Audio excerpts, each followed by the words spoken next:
In 1856, the first thing I noticed was the way the air forgot how to move.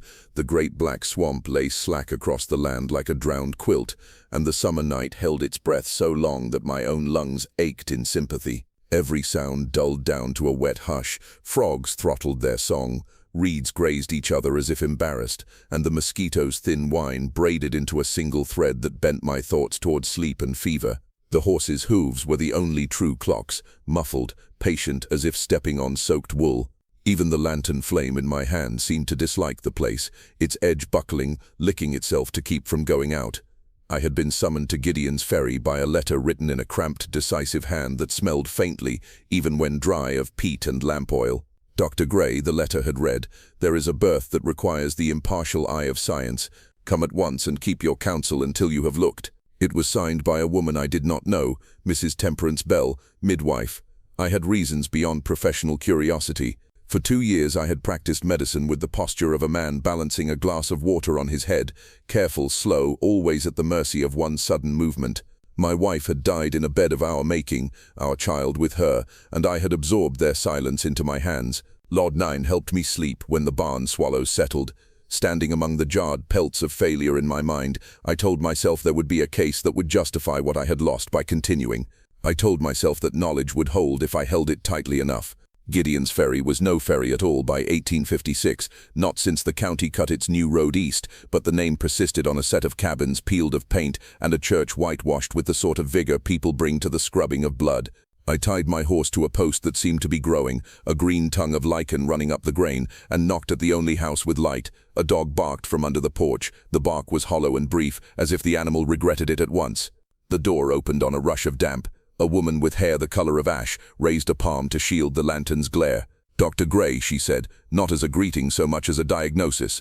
Temperance Bell, her face had the unyielding order of a ledger, lines written and underlined. She led me down a narrow hallway hung with garments too heavy to be the work of mere cloth, and through a room where a clock had stilled itself at some unfair hour. The house had the odd vertigo of fresh grief, familiar furniture newly foreign, each chair wrong-footed, each shelf too naked or too laden. In the corner, a man sat with his hat in his hands, looking at a wall as if it were about to move. Hiram Webb, Mrs. Bell noted, not stopping, the father. On the bed lay 3 infants arranged with the care given to cracked crockery.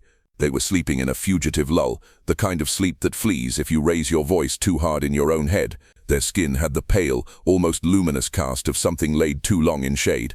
I only believed they were alive because I did not believe that 3 little coffins could be so neat, so ready. "They came 5 hours ago," Temperance said, with a pride that had been powdered by something like fear. 3. No midwife in Sandusky County has seen such. The mother. She paused, and in the pause was every detail I required. I had seen that pause before, a room that held too much air, a bed that stayed made up too well. "Ruth," the father said without looking at me. He said her name like a thumb pressed on a bruise. She took on the water. The phrase might have been a local one. I stepped to the bed. "You mean she drowned?" "I mean the water took her," he said, finally lifting eyes that had slept in sawdust and smoke. "You'll not fix it by asking more." The infants smelled faintly of iron and tannin, like the washbasin after nails. One had a birthmark the size and shade of a thumbprint on the left clavicle, and another had a curl of hair so dark it swallowed light.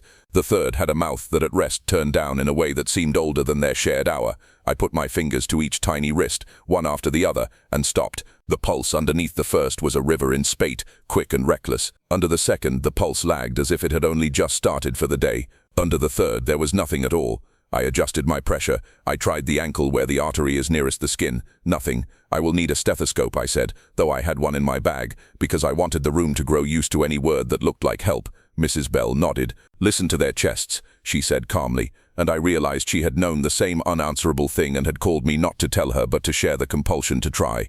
I placed the bell against the first infant's sternum. A gallop too fast, too fierce. A sparrow shot through a pipe. The second, a plodding, honorable thud, as if his little heart were pressing a seal into clay. The third, silence. Not the silence of faint sound, not the whisper that makes a man feel he is simply positioned wrong, a silence that was a thing in itself, that filled the instrument and my ear as if poured. Yet the third child's lips colored properly, and when I tickled the sole of his foot, the toes curled back like blind, pale worms. He breathed. I put the stethoscope to his neck, his back, his belly. Air moved, but there was no sound of a heart. Temperance watched my face with a patience that made me uneasy. Hiram looked at the wall again. The dog under the porch started up and let sleep claim him in one disgusted sigh. I took out my timepiece to steady myself. The thought arrived in my mind like a rough hand. Try the 3 again, and add. When I pressed my fingers to the first child's wrist, I counted 180. At the second, 60. At the third, nothing. 1 and 2 together, then 180 plus 60, a sum too clean to ignore.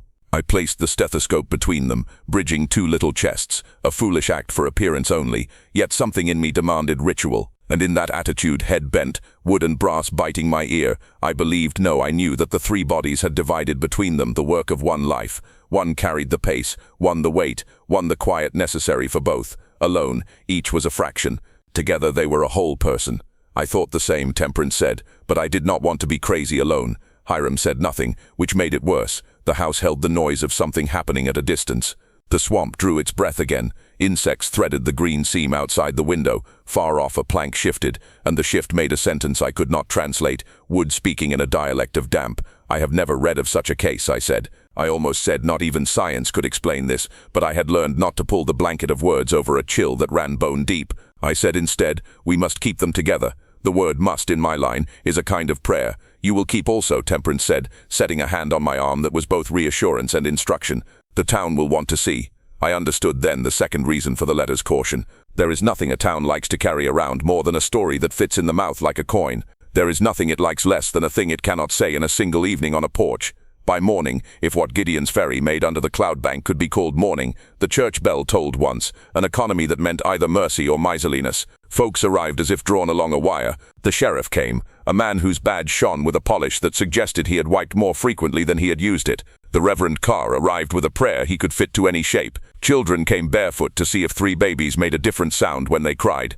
They did not, because they did not cry at all. They don't, Hiram said when asked. He had a voice like a door with wood pegs instead of nails. They breathe and blink. That's plenty. A woman pushed forward. She had the face of someone both too old and too loyal to give up hope and therefore suspicious of anyone who promised more than bread. I remember, she offered to the crowd, hands on a clean apron. Another 3. Every head turned. I felt the room lean. Temperance looked at the woman without blinking. They were not born, those 3, the woman continued as if correcting herself, but there were 3 at once, all the same. When the road failed the first time, we drowned the old bridge's pilings and it gave up the top planks like teeth, and 3 men went down in the flood. They called it Providence because we always call what we do not own Providence. Another woman, younger, made a sound like a pulled thread. Sheriff Boone gestured with a hand that had never fired a pistol at anything living. Now, Betsy, he said reasonably, we will not tie together the one thing to the other just because the number pleases the ear. The swamp ties what it wants, Betsy told him. Our wants don't figure into it. The Reverend floated a psalm into the air like a flywheel and smiled at me the way a man smiles at a stable horse. Doctor, he said, science will provide terms we can comfortably use. I have terms, I said. They are insufficient, and so we kept the infants within reach of one another. Hiram set them into a single cradle he had made overnight in a fever of work. Using thin strips of willow he heated and bent over a pot while I sat in a chair and tried not to sleep for fear of what I would hear in my dreams. That was the first night I felt it, a presence under the floorboards, not a rat, not a stray draught, but a kind of heavy breathing made of water that is still yet always falling. If I pressed my ear to the plank, the sound increased. If I stood, it followed me to the window. I told myself a great many things about settling houses and damp air. I did not look into the washbasin, afraid I would see there what I had heard. Inventories are the province of men who cannot otherwise fix their world, and I made one. The infant's eyes were the grey of hickory smoke, all 3. Each had 10 fingers and toes, the nails pale and half-formed. Each had, I checked with more shame than I care to admit, a navel. Each ate when given sugar water and goat's milk, though if one swallowed, a faint bubble rose at another's lip as if a swallow could climb up and out somewhere else.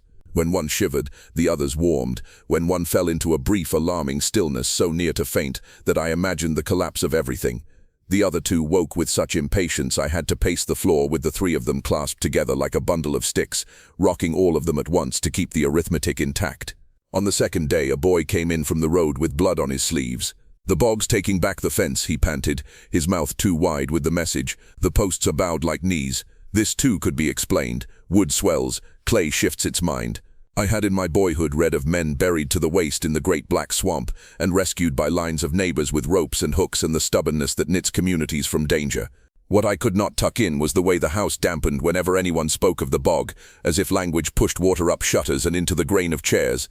One evening I stepped outside for a breath that did not taste of wallpaper and found the ground gathering into small humps at regular intervals, swellings that receded when I pressed them with my heel. The pattern, when I stepped back to see it whole, was 3 circles overlapping like a diagram I remembered from some lecture, 3 rings each touching, the center a pointed almond shape that tilted toward the house. Temperance came to stand beside me. "The yonic," she said, surprising me with the word, and then, when I looked at her, "They will teach you new speech, doctor, if you are willing."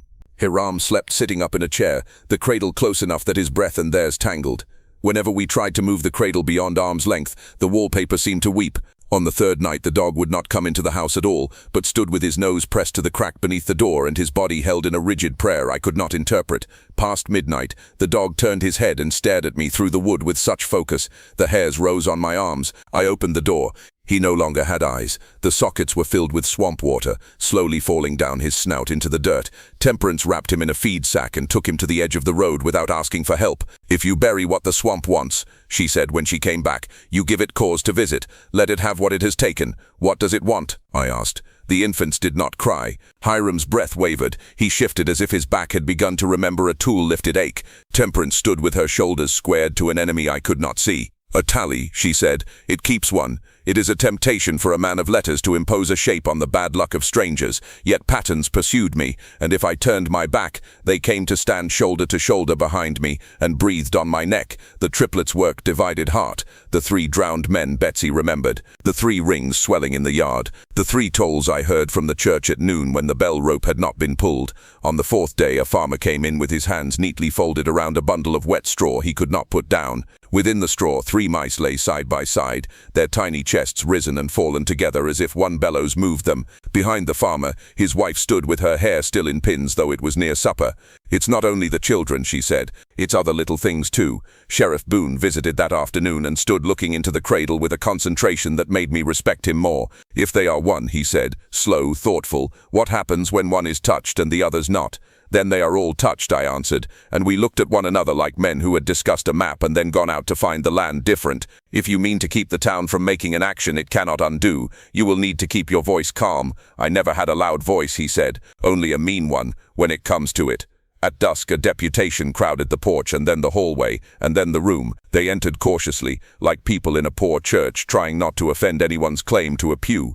Reverend Carr came first, a white kerchief in his hand. Betsy walked close beside Temperance, small and solid. Men leaned in to look, their faces so near the infants I could feel the heat of breath on my knuckles. A boy in the back climbed on a chair to see better, and a woman pulled him down as if the ceiling had begun to lower. "It isn't natural," someone said, and someone else answered, "Nor is lightning, nor twins, nor when the hens lay soft eggs. It's more than that," Reverend Carr said, gentle. He always kept his voice when others misplaced theirs. "It's a thing the Lord did not intend for us to carry the explanation of in our own mouths. We need policy, your word for something that removes guilt," Betsy muttered, and he colored. "Will they cry?" a girl asked, her fingers clenched around the end of a shawl. "If they are hungry, will they cry?" "They do not," Hiram said. He said it like a threat to himself. Temperance's hand found the edge of the cradle and held on. "There's a cost to quiet," someone said from the hallway, and several heads nodded deliberately, as if they had rehearsed the gesture. That night a storm moved in as if it had been waiting just around a corner. Rain drew itself through the windows in threads. The church bell tolled once, of its own accord, and the sound trembled in my teeth. The road turned to a string in mud. The backyard's swelling rings joined until there was only a single dark circle that ran from the house to the trees and back. Hiram tied the cradle to his chair with a strap. Temperance banked the fire, then unbanked it, then banked it again. I watched the infants' chests rise and fall, and told myself that because I could see it, it would keep happening. I fell asleep sitting up and woke with my ear full of whispering, not language, more like teeth taking the measure of a bitten apple. I went to the washbasin and saw at last what I had avoided, 3 faces in the water where there should have been one. Not my face, a woman's face, close and softened by the curve of the bowl, her hair long and black as roots pulled clean. She was not Ruth Webb, I realized with a jolt like the lantern's flame catching oil. She was someone else. She was 3 someone else's. When I moved my hand toward the surface, the faces became mud, then were gone. In the morning, the cradle was empty. I do not pretend to remember the minutes between that sight and the next. I recall that Hiram stood up hard enough to knock the chair backward. I recall that the strap he had tied in some farmer's habit of double knots hung limp, cut clean as if by a razor. I recall that Temperance said my name in the tone used at the bedsides of women bleeding too fast to see. I recall the door open, and the mud ridged as if 3 small bodies had been dragged, respectfully like a bier, and the rain softening the marks not at all. We followed. The mud gave us our course, and the rain made it clear. The path ran into the trees where the ground no longer bothered to pretend it was land. Reverend Carr called out behind us that we must arrange our thoughts before we arranged our feet, but no one obeyed. Sheriff Boone moved with surprising care, placing each boot in a panel of roots. Betsy wiped her mouth with her apron, and something in the gesture told me she had done this before. The bog opened like a book whose binding had given way. The weeds were broken by a black eye 2 men across, and in that eye I saw the terrible discipline of still water. The Weald leaned in to see itself, and saw nothing. In the middle, a set of bubbles rose in a triangle and broke, one after the other, precise, spaced like commas. "Here," Temperance said, kneeling on a fallen tree as if it were an altar rail. She reached for something none of us could yet see. Hiram made a sound like a man lifting a beam. I was ashamed of what it did to me to hear him. The infants were not drowned. They lay on the surface of the bog as if a sheet of glass had been laid beneath them. Their bodies were dry. Their hair was dry. Their cuffs were dry. Beneath them, in the black, something moved like a smile. "Don't touch," Betsy hissed. "Not yet, not a finger." "They're mine," Hiram said, and the bog heaved in the moment between his moving and Temperance's hand slamming hard onto his shoulder.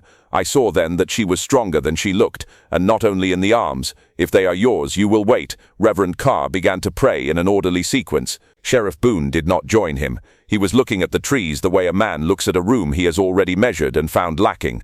"This place is what it is," he said softly, as if to the mosquitoes, "and we made it worse." "Betsy, say it." Betsy's face had the calm of an arithmetic problem worked 1,000 times. 18 years ago, she said. "Not to me, but for me. The town was in the habit of blaming men for what the water did. The first bridge rot was called sabotage. The headman then, Gideon himself before he died, chose 3, a drunk who had spoken ill of him, a freethinker who had spoken ill of the church, and a stranger who had spoken to Gideon's daughter past a respectable hour. They were held under. Men held their ankles and pushed faces down as if the seeing would make their hands clean. We put stones where their hearts were to keep them from floating up and telling us what we'd done. Temperance came later to wash the bodies and lay them out. Reverend Carr said the words. That was the first 3. But they were not first. There were babies too. Silence held this like a second skin. Temperance stared hard at the place where the babies floated. "Tell it as you mean it," she told Betsy. Betsy pressed her lips together. Before Gideon hung God in his own barn, the women of the town kept another tally. A midwife before Temperance, her name was Ruth's grandmother Hannah, was forced by wives who feared shame more than hell to do a thing on a Tuesday afternoon. She put 3 infants into the bog because 3 men told her the town would not bear up otherwise. She did not live long after. A woman cannot carry the weight of 3 names that never had a chance to be called aloud. Reverend Carr breathed in as if to speak, and then let that breath out in a way that made me almost sorry for him. He had inherited a pulpit laid across a grave, and been too slow to suspect the ground. Sheriff Boone bent to pick up a branch and did not move otherwise. Hiram did not hear. He was listening to the place where his children lay. I stepped forward. The black surface regarded me. The infants did not move. I pressed the end of my walking stick into the water and felt it touch something that was not mud, not root, not stone. It yielded as a belly yields under a hand. It flexed with a terrible courtesy. "I will take them," I said. "Hiram, you will step when I have them all." Temperance did not argue. She kept one hand on Hiram's sleeve and the other on the tree to steady us all. I set my knees against the slick bark and reached with both hands. The surface of the water changed, grew a film, a skin that pushed back against my fingers, then released. I slid my hands beneath the first child and lifted. He weighed nothing. The second came up easily too, and I placed them together on my coat with their faces turned toward me. The third required my hand to go deeper. The water was cold as absent light. When I cupped him, I felt, against my palm, the shape of a woman's jaw, or the memory of a jaw. I lifted anyway. When I had them all 3, I saw my own hands were stained the color of tea and could not be made clean by wiping. "Now," I said, and Hiram took a step forward, and Gideon's Ferry stepped with him. The bog let out its held breath, and the land moved. Trees shifted their weight. The mud rose around our ankles and sank again, then rose a second time, as if it had thought and changed its mind. In the churchyard, the bell rang 3 times, though no hand was on the rope. The houses along the road tilted slightly toward us, their windows filled with faces. A crack ran down the middle of the road as neatly as a paper torn by 2 hands that agree to stop at the center. From the water came other things. A wheel with spokes whole and a rim intact popped up and rolled a polite circle before settling. A length of pipeline breathed out a bubble and sank back satisfied. A board with a nail smiled. The surface refused everything with a consideration that made my scalp crawl. Behind us, voices braided into a rope. "Give them back," someone called. "Not cruel, not yet. We will return what we took." "What did you take?" Sheriff Boone asked without looking away from the bog. His voice had stopped pretending it could be measured. "Say it plain." "A bridge," the voice tried. "Not that."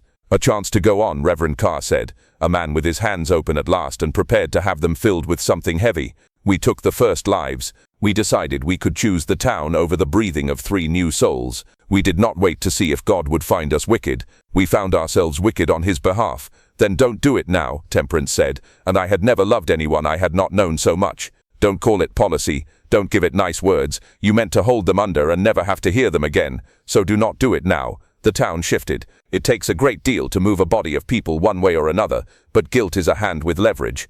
I heard, under the murmur, a set of deliberate steps. 3 men I did not know stepped from the crowd in the posture of those who are not yet guilty but are preparing to be. They each held a rope, for appearances, and a stone. "Stop," Hiram said quietly. He wasn't a large man, but his voice found the right place to stand. "You have had your 3. These 3 are mine." He did not turn his head to look at me. "Tell me how to keep them." I had no answer my degree would sign. The infants lay without crying. One's mouth pursed, and I felt a pressure against my own lips, as if I had kissed a face under water.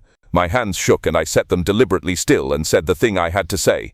"They want their mother. She is under here," Betsy said, "or under there." She gestured toward the church, then the bog. Ruth's mother before her was under the church. My mother helped lay her in the foundation with the rocks. "It keeps the building from settling," they said. "It kept it from rising, I say." Temperance exhaled in a hand's-breadth laugh that had no humor. "Bones make a better story than stone." The infants' eyes opened together. No flutter, no quarrel about timing. They did not look at me. They looked at the church. Each little eye found the exact point on the whitewashed wall where the plaster lay slightly thicker, the spot the sun made dumb by reflection at noon, the place where a man kneeling inside would meet wood he did not expect if he lifted one board too many. "Go," Temperance said. "Go now." Sheriff Boone was the first to move. He ran as a man runs who has made one decision that will cost him everything and will not keep himself from it by pausing for his hat. Betsy followed, her skirts wet, her hands already in the air to lift, not because she was weak but because her hands had known the weight of a floor before. Hiram did not leave the shore. He could not. He set his hand on the cradle I had thought him a fool to bring and kept it there as if the bog needed to see it to remember our count. I carried the infants to the tree and set them there while the town made a new path. Reverend Carr fell once and got up with mud on his collar that looked like a hand. Women brought chisels from cupboards as if they had been set aside for just this use. Men lifted pews. The church, which had been the calmest of things for so long, white, straight, clean, let out a little groan from the sill, the sound a woman makes when the last hook is undone at the back of her dress. Someone called out that they had found a space. Someone else called that it was only a nest of mice, and then corrected himself, saying he had never seen mice curl around bone. Betsy came back with something wrapped in the apron she had worn each day for 20 years. She placed the bundle at the water's edge. The bog received it with a courtesy so terrible it had to be relief. 3, she said, and then, "Not to us. I kept you as well as I could. I will be tried any court you choose." The water flexed. The crack in the road sealed itself as if it were ashamed of having been visible. The circle in the yard eased and lay down. The infant stirred for the first time since I had known them. The one with the thumbprint on his clavicle opened his mouth and cried, and the cry was only as loud as it had to be. The others followed, less together than before, and I wept with a gratitude so savage it made my stomach hurt. Hiram put his hand to his eyes and did not take it away even when someone spoke his name 3 times to remind him he had to keep attending to the world.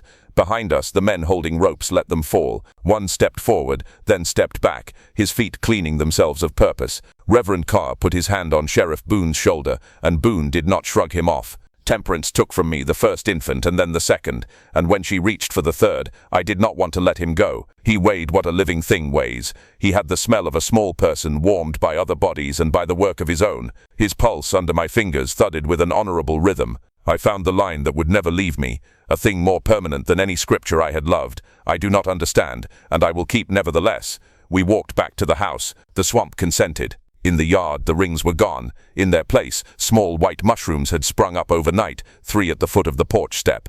I wanted to tell myself something scientific about spores, but it sounded dry in my mind, and I allowed myself a minute's superstition like a drink of poor whiskey to steal the gorge. Time went on because it had to. The infants grew, they cried, and they slept, and the rhythm in their three bodies sounded sometimes like one and sometimes like a conversation. When the weather came close, they woke at the same hour. When a woodpecker tapped at the church, they all laughed with an odd solemnity. We learned to keep them within the length of one man's stride of each other.